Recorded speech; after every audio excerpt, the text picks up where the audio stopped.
Hi, I'm Christiana Gaudet. I'm here with more answers to your questions about tarot. And today I'm going to be talking about a very important issue, something that affects a lot of people, so much so that two different people have written me about it. I've got a letter from Tim in London and another from Linda on a sailboat in the Caribbean. Both are professional readers, and both have taken a break from reading and are finding it hard to get their mojo back. Let's first hear what Tim had to say. I used to read tarot professionally from 2007 until 2010. Although I was not doing it full-time, I had quite a few clients. I mainly read in cafes, and I also did a few venues and a street fair. The reason I am writing you is because I would like to ask for some advice. You, as a professional reader, may certainly know the feeling of being burnt out from tarot and just wanting to take a break. Well, even if you have not experienced this kind of feeling, I have been experiencing it in the past few years since I stopped reading professionally, as I have found that doing a full-time job in retail made me so tired that I could not carry on reading tarot professionally. However, I would love to know whether you have any advice for those who used to read tarot professionally but had to stop or take a break for some reason because they felt they do not have the energy to carry on. What I found most challenging was not performing the readings, as I love doing them, but rather to arrange the venue for a reading. I always relied on meeting at coffee shops and pubs, and I found it exhausting to have to look for a place neither too far from me nor from my potential client. So, my question is, how can someone who used to read tarot professionally rekindle their love and energy for this amazing art? Should I meditate on some cards or do a reading about this issue? I am not sure if there is anything that I could do that would get me back into professional practice. Could it be that I lost the spark? The light has gone out for good? I am still very passionate about tarot, and I'm still holding on to my vast collection of decks and books, hoping that one day I could go back to reading professionally like I used to. I would very much appreciate some advice on this. That's a fabulous question, Tim. Now, here's the letter I received from Linda. Have you ever addressed questions from readers about how to get your mojo back after not reading for several months? My priorities have changed and I've not practiced my tarot nor done readings in a while, although I have cleansed my cards and began blogging. I have a new in-person request and I want to be tuned in. I realize that I can make some intentions and heartful prayers to my guides, but I also wondered what techniques have worked for you. Help Linda get her groove back. Okay, so you can see we have two questions from two different parts of the world. One person who's been away for a couple of months, another who's been away for 5 years, but in a way the questions are essentially the same.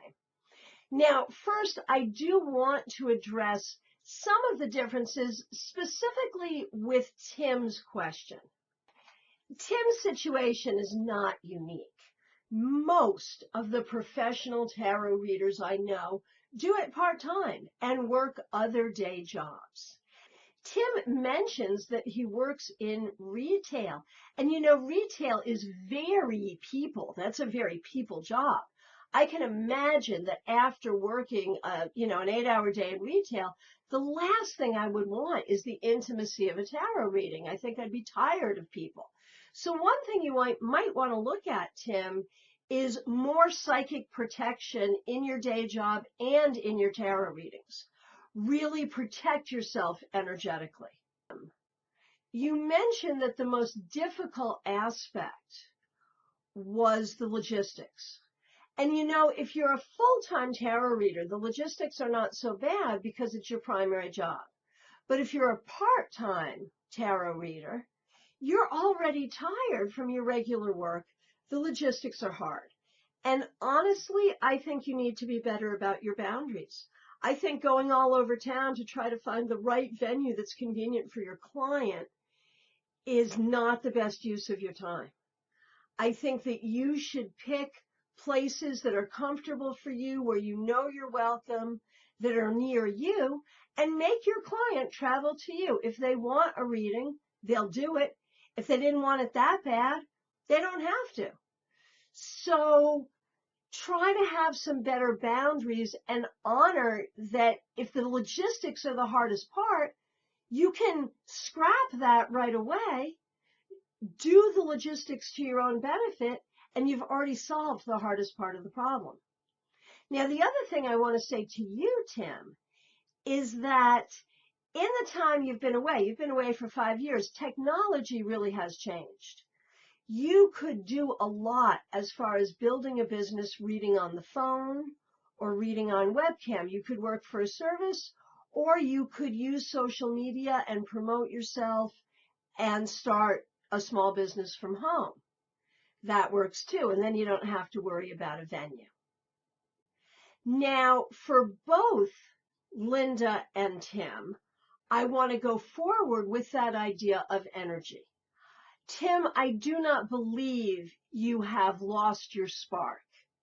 Linda, you'll have your mojo, not to worry. But I think this is something that all tarot readers worry about. And I think the reason is we get into tarot because we have this profound experience at some point.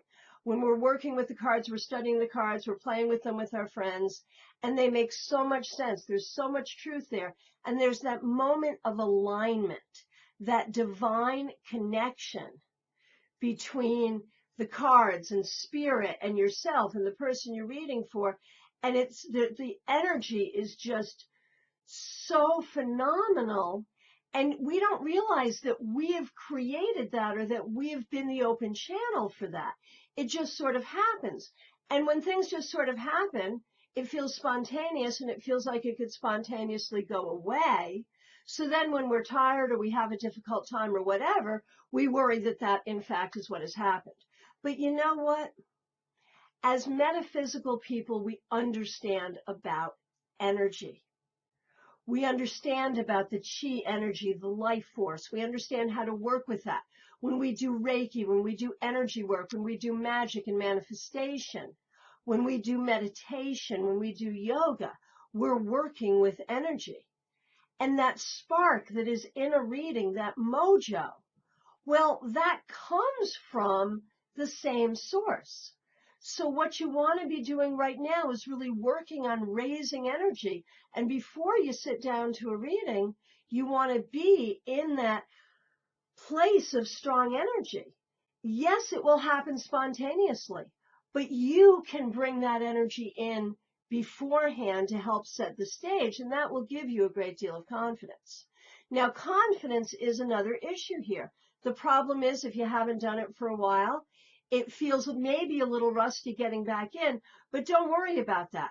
Trust and shut the inner critic up, because you know that when you're in that space of doing a reading, you're at your best and you are a divine channel.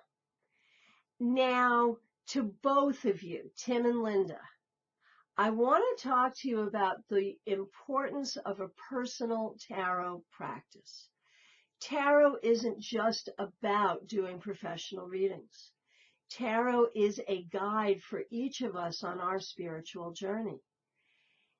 And I think what needs to happen is both of you need to simply work on developing your personal tarot practice. And you both had some really good ideas.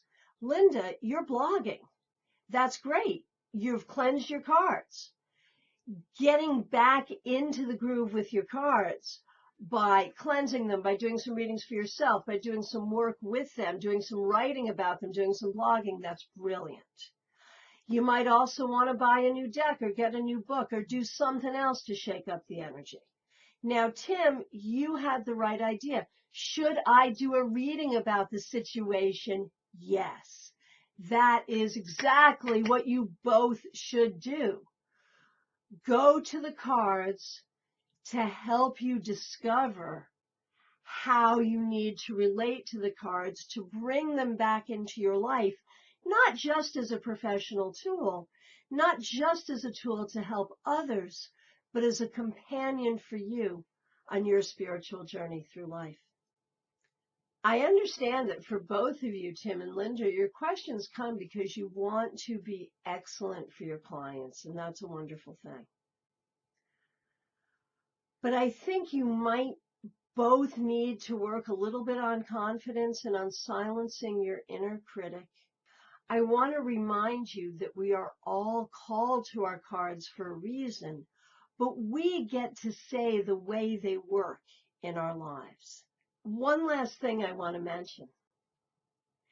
Sometimes we feel a little guilty when we abandon a spiritual path for whatever reason.